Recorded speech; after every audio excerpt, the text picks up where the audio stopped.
Pinang tanah Pasrapan, supaya tidak berlari. Menjawab salam saya kurang semangat, saya ulangi sekali lagi.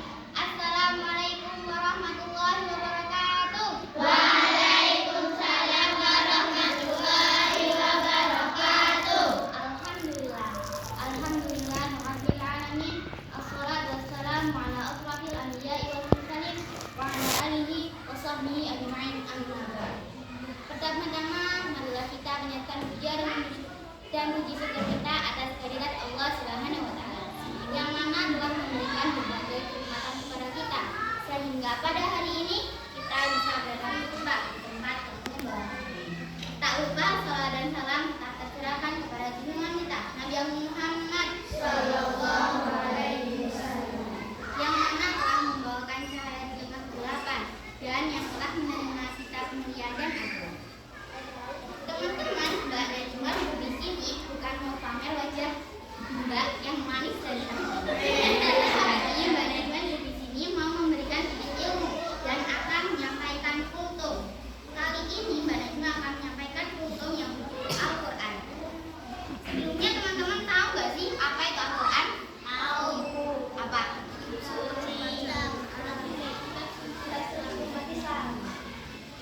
Kurang tepat. Penasaran nggak? Jadi Al-Quran adalah firman Allah yang diturunkan melalui malaikat Jibril, diterima oleh Nabi Muhammad, dan yang membacanya dinilai ibadah. Al-Quran adalah mukjizat Rasulullah yang paling agung dibandingkan mukjizat-mukjizat yang lainnya. Walaupun Rasul Muhammad telah wafat, mukjizat Al-Quran tetap berlaku, jadi bukti kebenaran dan keagungan ajaran Islam hingga hari kiamat. Yang pertama kali mengumpulkan dan menyusunnya menjadi mushaf ialah Khalifah Abu Bakar atas usulan dari sahabat Umar bin Khattab.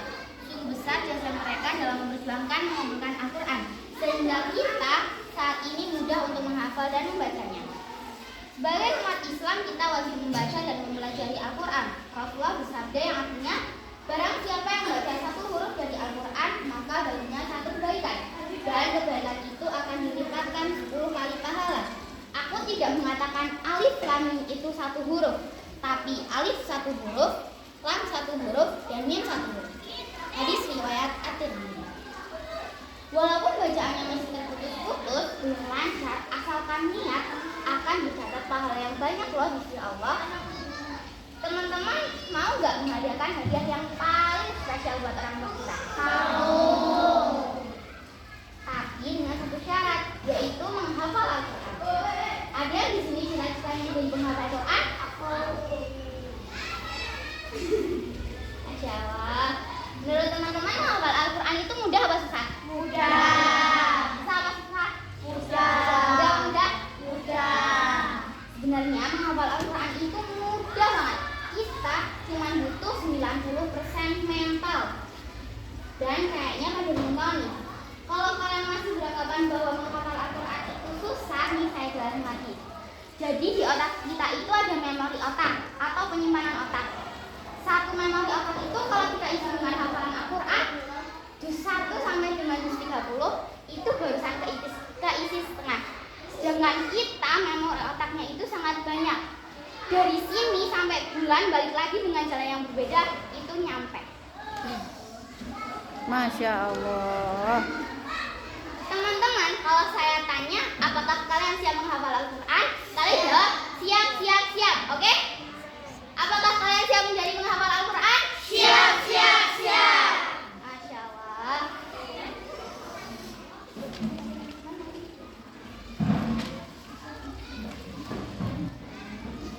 Teman-teman tahu nggak? Semua yang ada hubungannya dengan Al-Quran pasti mulia. Malaikat Jibril yang membawakan Al-Quran menjadi malaikat paling mulia dibandingkan malaikat-malaikat lainnya. Bulan Ramadan diturunkannya Al-Quran menjadi bulan paling mulia dan bulan lainnya. Malam Lailatul Qadar menjadi malam paling mulia juga di antara malam lain-lainnya. Nabi Muhammad menjadi Rasul dan Nabi dan Rasul paling agung dan mulia karena Al-Quran. Dan kita umat terakhir akhir zaman, umat yang paling mulia pula karena umat yang mempelajari Al-Quran. Tapi ada loh benda yang nggak mulia tapi berguna untuk yang bisa menggunakannya dengan baik. Teman-teman pasti udah nggak asing lagi sama benda satu itu. Tahu? Tahu?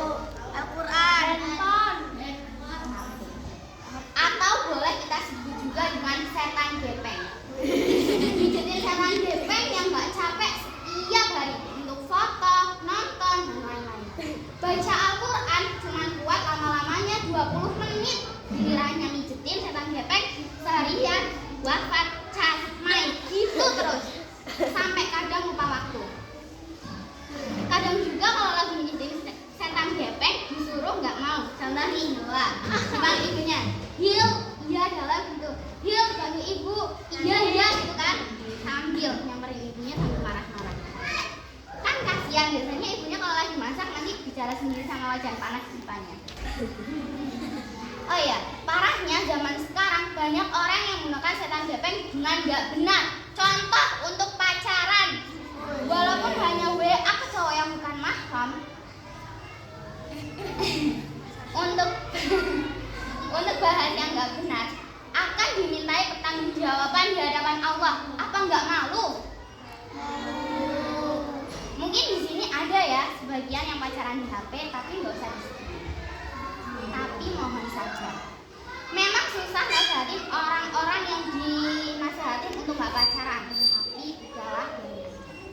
Apakah ayat Al-Quran yang menyatakan bahwa pacaran itu diperbolehkan? Tidak. Jawabannya tidak ada. Justru Allah memerintahkan kita untuk menjauhi zina. Nah, kita ngaku beragama Islam tapi masih pacaran, masih aja membela diri dengan beberapa ungkapan. Tapi kan pacaran saya cuma di HP, nggak ada kontak fisik, nggak berlebihan dan lain-lain. Ingat teman, pacaran itu adalah maksiat yang mendekati zina. Dan zina adalah salah satu dosa terbesar setelah syirik. Dan janganlah kamu mendekati zina. Sesungguhnya zina itu adalah sesuatu perbuatan yang keji dan suatu jalan yang buruk. Quran surat Al-Isra ayat 32. Kalian tahu nggak kalau orang udah ngelakuin zina hukumnya apa? Enggak, hukumnya rajam.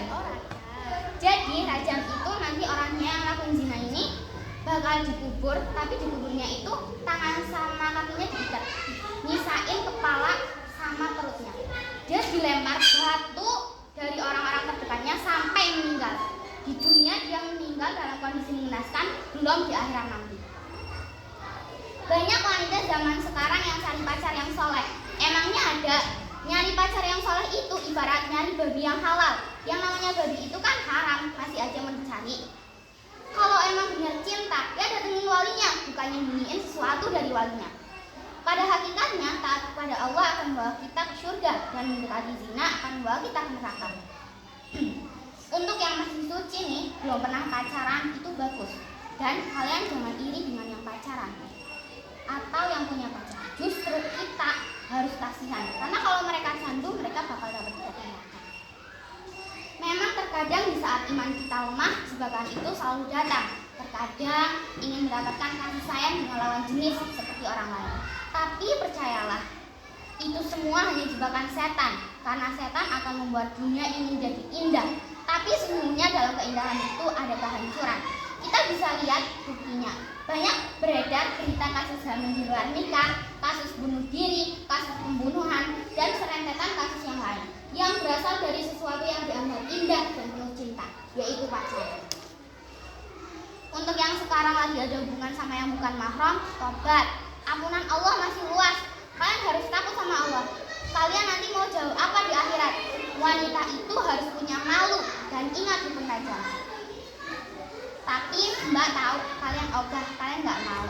Nggak harus sekarang, soalnya emang susah untuk berubah, untuk sadar. Tapi Mbak yakin suatu saat nanti kalian akan sadar.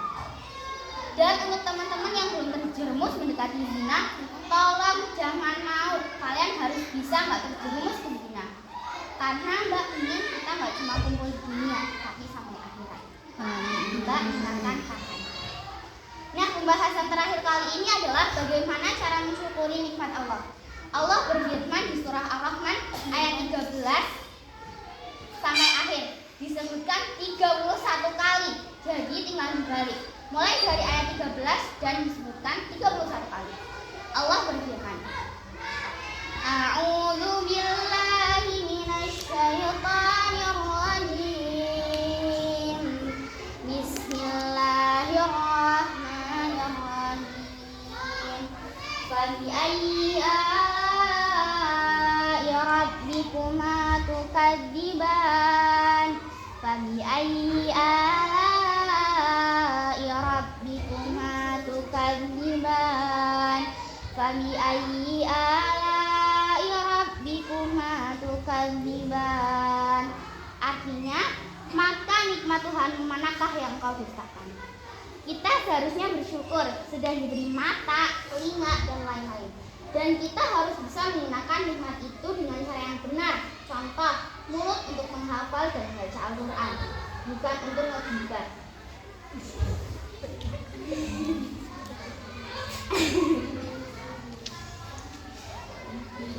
Coba kalau Allah udah marah nih sama kita, yang udah dikasih nikmat tapi malah digunakan untuk pacaran, bisa diambil nikmat itu, kayak matanya dibutakan. Toh Allah nggak ngasih lagi pendengaran untuk kita. Tapi bagi Allah mudah saja. Maka selagi nikmat itu belum diambil, ayo berusaha maksimal untuk menggunakan nikmat Allah di jalan yang baik. Sebelum saya tutup, saya akan memberikan beberapa pertanyaan. Yang pertama, apa arti firman Allah? Fabi'ayyi ala'i rabbikuma tukadziban.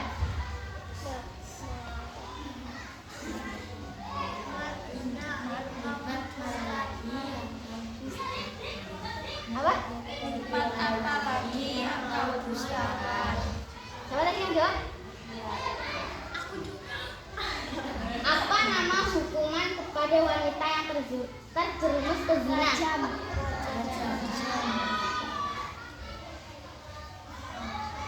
Quran surah apa yang menyatakan bahwa pacaran itu tidak diperbolehkan? Ar-Rahman ayat 13. Ar-Rahman. Yang menjawab dapat hadiah.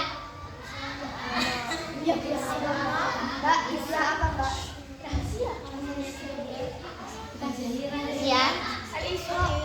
Quran surah apa yang menyatakan bahwa pacaran itu tidak diperbolehkan? Al-Irman.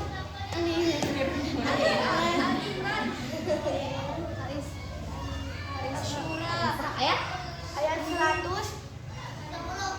8 berapa? Berapa? 30 berapa? 35